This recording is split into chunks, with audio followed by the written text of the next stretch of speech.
Morning, everyone. Good morning, Rabbi. Good morning. Mishna, we're learning Mishna Pesachim, Perek Gimel, chapter 3, Mishnah Beis, Mishnah 2. Okay. Batzek Shabasitkei Areva. You've got dough that was found in the cracks of a kneading trough. That's how you pronounce the word, right? T-R-O-U, kneading trough. That's a big bowl that you make dough in. Okay, and you've got this dough in the cracks. There's cracks in this kneading trough, and there's dough stuck in them. Now, we're talking about where these pieces of dough are left in place to seal the cracks. Yeah. You know, I don't think whether you exactly put it in there to begin with for that purpose. I don't know about that, but the point is, it's a kneading trough. It's dough made in here. There's dough in the cracks, and you're leaving them in place in order to seal the cracks. Okay. Now it's Pesach, but there's dough there. Those chametz. What do you do there? So im yesh kazayis b'makom echad chayav levayer. If there is in one place, meaning in one crack, in one part, you've got a kazayis, the volume of an olive's worth of dough, that's there. Even though you want to leave it there because you want to seal the crack, chayav levayer, you have to remove it. Basically, on Pesach, when you're dealing with the size of a kazayis, a significant amount of chametz, that's an amount that is considered chametz that we have to. It's surely not the Torah. You get karas for eating it. That's what the Torah. That's clearly a significant amount of chametz. So therefore, even though you want to leave it there, it doesn't become batal, doesn't become nullified, doesn't become part of the trough. So just I don't know if this is clarified. Does this mean one clump that is kazais, or if you have no. Okay. It means one clump. One clump. That's like it says. Im yesh b'makom echad. In one kazais in one place. Right? If you have little pieces all around, that's I wouldn't say that. But if you have a kazayis, that significant amount of chametz, and it's Pesach, we say no, cannot be considered part of the trough. You got it. Chayv levay. You got to remove it.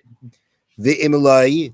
But if you don't have that, I mean, you don't have a kazayis in one place, which on the bottom they say, even if together the small pieces that are throughout the trough would have equal to kazayis, batal b'miutai, it becomes nullified because of its smallness.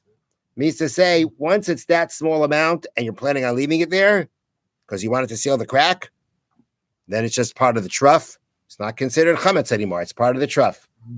Okay. But again, this is only if your plan is to leave it there. If, let's say, you're talking about dough that's in the cracks, but you're not planning on leaving it there, so then even if it's less than the size of a kazayis, we say you got to remove it. Because if you're not planning on leaving it there, we can't say that we see it as part of the trough. The Bartanura says, if you're not planning on leaving it there, then we're afraid on Pesach you may take it out. And then you're going to be handling chametz. So therefore, we say, so in a case where you're not planning on leaving it there, even if it's less than a kazayis, you got to remove it. But if you're planning on leaving it there, so then if it's less than a kazayis, we say it becomes part. We see it as becomes part of the trough. Once it's already kazayis, that significant amount of chametz, that cannot, so to speak, be ignored as chametz. We can't see it as the trough itself. You got to remove it. So the first part of the Mishnah is dealing with the question of this dough in the cracks. Can you leave it there? You got to remove it. So too, we say the same thing regarding tuma, regarding impurity. Meaning, you've got a trough. It's Pesach. There's dough in the cracks on Pesach.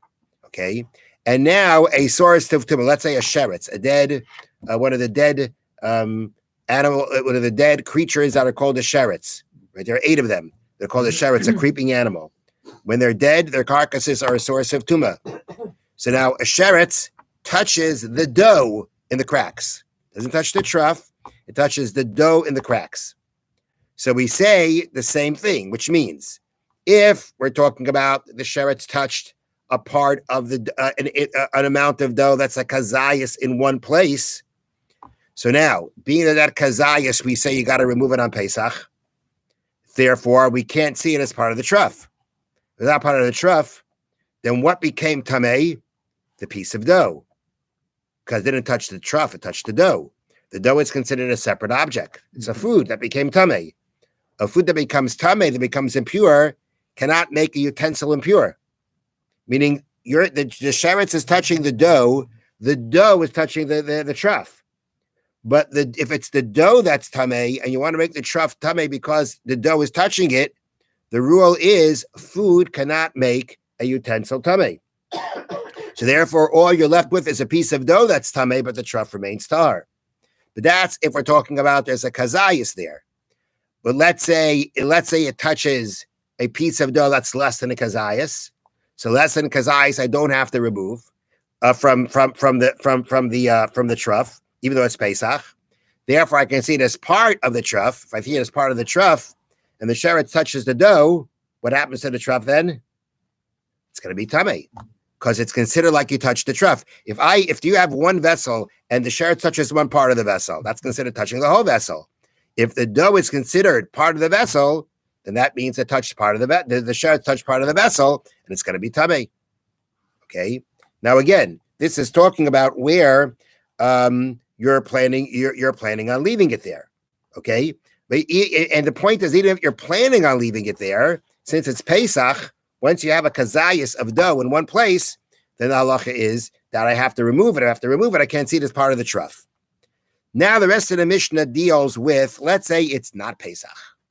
The same example of the sheretz touching the dough in the cracks of the trough, but it's not Pesach. There's no obligation of removing chametz. So what happens then? So we say like this. If you don't want it there, then it's considered a separation. Meaning if you don't want the dough there, no matter what the size is, a kazayas or not, if you don't want the dough there, it's not part of the trough. It's a separate object. If it's a separate object, then that means that this object is separating between the sheretz and the trough, because the dough is not part of the trough since you don't want it. So the dough may become tamei, but it's not considered like the sheretz is touching the vessel because it touched the dough, and the dough can't make the vessel tamei because food can't make a vessel tamei. So that's what means chaitzitz. It separates. It blocks the sheretz from being considered touching the vessel. But let's say you want the dough there, you want it to remain there. So then, even if it's the size of a kazayas, reyu kareva, then it's like the trough. I want it there. If I want it there, it becomes part of it. It's only on Pesach when I want it there. It can't become part of it when it's a kazayas, because that size you have to remove. But if it's not Pesach and I want it there, then it's like the trough itself. And therefore, in that situation, no matter how big the dough is, by the sheretz touching the dough, it's considered touching the trough, and the whole trough is going to be tamei. So a very important part to keep in mind here is that, and the same thing on Pesach, if at the end of the day, like we said before, if you don't want it to stay there, it's not going to become part of the trough. But if you want it to stay there, then essentially wanting it to stay there should make it part of the trough. On Pesach, if it's a kazayas, that can't work. Now, Mishna now goes into a different halacha. Batzek acherish, which we translate as a silent dough. Now, what does that mean? It means like this. Usually, one can bang on a dough and hear a thump. Okay? It's like a sound that kind of reverberates from within. Bang it up. Okay. I'm saying this is not a thump. Yeah. Right? A thump would mean you're hearing something deeper. Okay?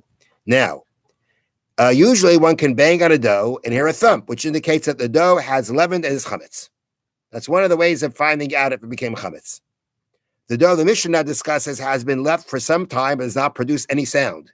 Now, it does not mean that, you slap it and no sound comes out, right? There's clearly a sound, but it's not a thump. It's not a deeper sound. And therefore, we are not sure whether it's actually chametz or just an abnormal kind of dough. Whether whether it's actually chametz, and why is it not making the thump? Because it's not a typical piece of dough, but it may actually be chametz, or whether the dough is not yet chametz. So that's batzek acherish. That's what it means, a silent dough. So we say like this: Im yesh kayayitze by shechmitz. If another dough was needed at the same time as this silent dough, and that dough became chametz, hareza aser, then you can assume the silent dough is also aser. However, if you don't have another dough that was needed with it, and you got to deal with it on its own, so then the way you're going to determine whether they become chametz is the following. If there was no other dough made at that time, we assume that the dough in question is chametz as long as it has been left unattended for the amount of time it takes to walk a mill, which is 2,000 amas. This figure is given as 18 minutes according to most authorities. So basically, if you leave it there unattended to, meaning unmoved, right, just let it sit there for 18 minutes, you got to assume that it's chametz. Yeah. But if less than that, you attended to it less than that, that means you basically, what do you do with it? You took it and you baked it, you re-kneaded it, or whatever it may be. You kept it moving, I believe it would be included. Then we assume that it's not chametz. So I understand, and my understanding is here is that the silent thing is a doubt. It's a doubt. So, but it seems to be that the doubt is really kind of leaning more towards assuming it's not chametz. So if you have another dough that was needed at the same time became chametz, then I'll use that as an example to say that here too. But if I don't have that examples, then I need 18 minutes to then go assume that the dough is chametz. If it's less than 18 minutes, it doesn't say, do we not assume that it's chametz, or is it a doubt, whether it's a doubt if it's chametz? Yeah. That is not clear to me. So, we'll have to leave that question unanswered right now.